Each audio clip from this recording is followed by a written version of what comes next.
Good evening po. Wala pinakilala ko na sa'yo. Sir, Yes po. good evening. Maraming Good evening salamat. Uy, hello, kamusta? Sorry kung wala content. Sige po. Hello. Hello po. Thanks. Guwapa oh. Naka-pink. Pang binibini talaga. Okay. At saka tinan mo, ang demeanor. Miss International na. Thank you. You're welcome. Thank you po.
Go tayo sa MGI and maraming nag-look forward sa iyo. So, galingan mo, Mima, and proud kami lahat sa iyo. Ayun. So, I love you and give your best. Thank you. Thank you sa microphone. Ayan.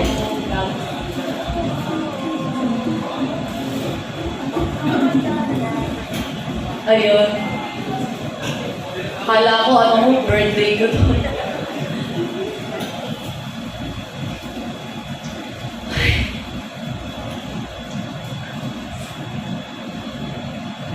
Sayang wala si nanay. Kompleto na ako eh.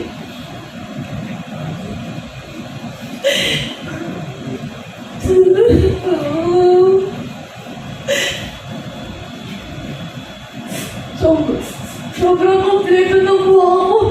Sobrang kompleto po ang buhay ko. Ay, naku. Sa Wilbert. Happy po ako sa lahat na nangyayari sa buhay ko. Pero hindi po ako titigil. Okay, matay na ako. Sobrang happy na po ako sa lahat na nangyayari sa buhay ko. Nanay, kung nasaan ka man, I love you. Di pa rin po ako titigil. Ako yung taong hindi marunong makontento. Dahil alam ko, na kapag nakontento ako, hanggang dito lang ako. So kung araw-araw ako natututo, araw-araw ako may na-achieve para sa pamilya ko, para po sa lahat ng taong naniniwala po sa akin. Kaya maraming salamat po sa pagpunta niyo, pagbigay niyo ng oras sa akin, sa pamilya ko. Kayo yung inspirasyon ko. Tsaka kay Mama Mosang, kasi siya yung isa sa mga pinaka naging close ko na nag-lock-in taping ako. Alam niyo yun, naminahal ko siya bilang nanay din kasi 1 month kami magkasama sa isang kwarto. Longing ako sa lahat ng pagmamahal. Kaya, parang genie ko nga si Sir Wilbert eh. Parang lahat ng wish ko tinutupad niya. Parang daig ko ba nanalo sa loto? Daig ko ba nakakuha ng bote? Tapos finish daig ko ba yun? So, sobrang Sa sobrang dami niyang binigay sa pamilya ko, sa akin. Mima, I love you. Sobrang salamat. Ginawa ka ng Panginoon na instrumento para matupad lahat ng pangarap namin ng pamilya ko. I love you. Salamat po. Bye-bye. Vice Principal, kailangan pag tinawag ko yung pangalan, dapat kumakaway na ganyan. Ayun, so ayun si Francois Herlin. A number of pageant enthusiasts reacted against how you carried your character during the Grand Santa Cruzan. So in your own perspective, what does it mean to you when you hear the word beauty queen? Kasi maraming nag-react nung kung paano ginawa mo or how you acted nung Santa Cruzan. So ano sa tingin mo, ano ang ibig sabihin ng salitang beauty queen para sa'yo kapag naririnig mo? Kagaya nga nung sinabi sa akin nung Santa Cruzan. Kung alam niyo lang yung hirap, pagod namin mga co-candidate ko.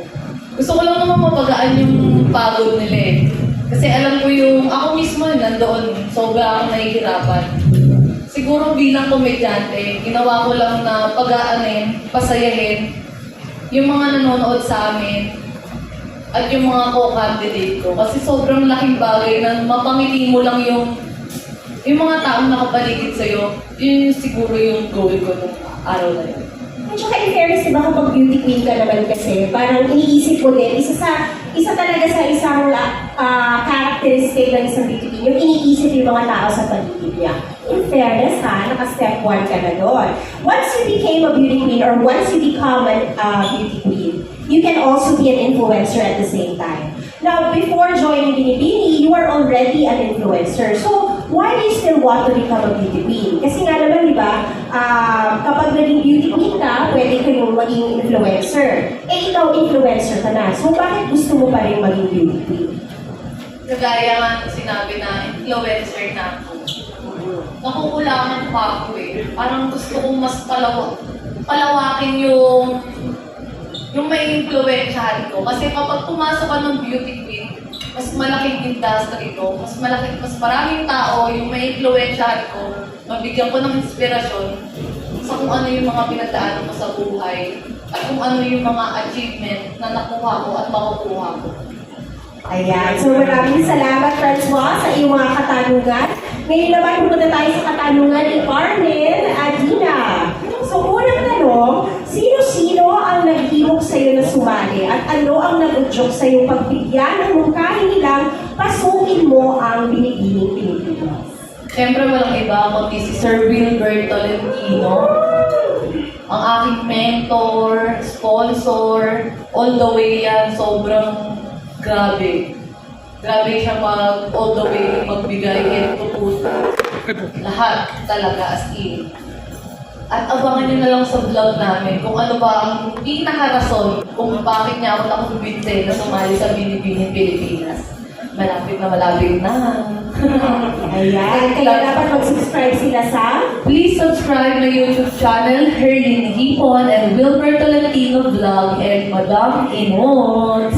Ayan, para makita natin ang sagot sa katanungan. Okay, next question. Sa iyong palagay, Herlin, anong mensahe ang makukuha ng mga tao sa pagsali ng isang unconventional na contestant na katulad mo sa isang malaking national pageant katulad ng Binibining Pilipinas? Correct me and if I'm wrong. Ano yung unconventional? Parang hindi ka typical na contestant, hindi ka typical na beauty queen or beauty pageant contestant. Karaniwang sumasali, hindi ka kagaya ng karaniwang sumasali sa mga beauty pageant. Ayun yung palagi kong naririnig. Na hindi ikaw yung typical. Hindi ikaw yung pang beauty queen. Bakit? Wala na ba akong karapatan? Wala na ba akong karapatan koronahan? Tignan niyo muna kasi, di ba, lahat ng tao may chance. Mabago, madagdagan yung knowledge. At siguro isa ako doon. Kaya, bigyan niyo lang ako ng chance. Wala namang masama kung mag-try. Thank you. Tama. At saka sa pagkakaalam ko, grabe ang tinatrabaho ko, di ba? Para ang pinagtatrabahuan mo para maabot mo itong pangarap mo. Di ba? Tama ba ako doon? Yes. Yes. Paghahanda, lahat yan talagang ginagawa ni Herlene. Now, our next question will come from Tito Nolly Berioso. So right now, aside from Pilipinas, are there more important priority or priorities in your life? Yung bukod ba sa bukod sa Pilipinas, ano ba yung mga priority mo sa buhay? Siguro yung priority ko, yung pamilya ko. At saka yung pag-aaral ko. Dahil gagraduate na po ako sa July 17. At ngayon lang ko nalaman nila Papa. Papa, gagraduate na ako. Tatay, gagraduate na ako July 17. At gusto ko, nandun kayong lahat. Kasi naranasan ko pong graduate nang walang kasama. Nang ako lang mag-isa. This time, kasama ko po kayong lahat. Sa lahat ng achievement ko na makukuha ko this year. Yes, ang saya. Palakpakan naman natin yung future graduate natin, no, di ba? Next question from Tito Nolly also. Or negative effects on the way that we judge beauty. Kasi di ba, aminin natin na sa social media, sa mga nagpo-post, sa kanilang mga Instagram, sa kanilang mga Facebook, parang nagiging malaking bagay na nakikita sa social media sa paghuhusga sa kagandahan ng isang tao. So ikaw, sa palagay mo ba, ang social media ba ay may positive o may negative na epekto sa kung paano natin hinuhusgahan ang kagandahan? There is positive and there is negative side. Pero kasi nakadepende yan sa tao kung paano mo i-apply sa sarili mo. Bakit ka kakainin ng social media, edi ikaw ang kumain sa social media. At pagkain na lang. Medyo ikaw pa. Kasi feeling ko, mas may thrill, mas may challenge. Kasi parang, yun yung gusto ng Pilipinas na maregalo sa atin ngayong taon. Yung mga uwi tayo ng corona mula sa MGI. Kaya pagdasal natin na ibigay na sa atin, tulungan niyo po ako magdasal. Ayan, nako. Narinig nyo yan mga friends, ha? Isa na yan sa dapat na pinagdarasan natin bago tayo natutulog. Okay, next question also from Tito Norman. Sa tinagal-tagal ko bilang pageant vlogger at enthusiast, hindi ba ako nakakaranas ng isang kilalang komedyante sa TV at social media na manalo ng isang national beauty title? Kung ikaw ang papalaring maging una sa larangan ito, anong posible mong maiambag sa imahe ng binibining Pilipinas sa ating makabagong normal? Siguro, ngayon ko lang ma-open to. Sobra akong na-hurt din talaga. Yung pagiging komedyante ko, meron din palang disadvantage eh. Kasi kahit anong seryoso ko na gawin, pinagtatawanan ako. Sobra akong pinagtatawanan. Kahit hindi ako nagpapatawa. Seryosohin mo naman. Ano ka ba? Hindi ka ganyan. Hindi ka para dyan. Sasabihin ko lang po ngayon na hindi lang ako pang-komedyante lang. Yun po yung gusto kong sabihin. Na hindi ako komedyante lang. Pwede po ako mag-try ng iba. Kung kaya ng iba, kaya ko din po. Huwag po tayo mga down. Ilahin niyo po ako pataas. Sasama ko po kayo. Ito po. Goosebumps ako sa mga sagot mo, my friend, ha? Another quotable quote from our very beautiful Herlene Budol. May sinabi ba sa'yo si Sir Nawat of MGI nung nakita kayo? Actually, meron. Lakas makachismosa. Meron talaga. Pero hindi ko nag-intindihan kasi Thailander. Mga chismis, mga marites, excited. Ayun na nga. Hindi ko naman nag-gets kasi nga Thailander siya. Hindi, joke lang. Actually, ginudlang niya lang kaming lahat. And sinabi lang niya sa amin, nice meeting you. At sabi ko, nice meeting you too. Oh. Yun ang mga sinabi niya. Yun lang. Nako, tapos So, quick question lang. Hi, tita. Hello, good evening. you're gunning for Miss Grand International, lahat ng fans mo, yan din ang sinisigaw. Pero kami sa pageant world, kapag sinabing Miss Grand International, ang benchmark namin ngayon si Samantha Bernardo. Kaya mo bang tapatan yung klase ng dedication, disiplina at galaw ni Samantha Bernardo para masungkit to? Sa tingin ko, hindi ko siya tatapatan. Gagawa ako ng sarili kong version ng sarili ko na ipangdadayo ko. Kasi pangit yung copycat eh. Mas magandang gumawa ka ng ikaw yung paggagayahan. Kaya gagawa ko ng sarili na version of myself. Yan ang inaantay natin. Kayang-kaya naman. Good luck, Nicole!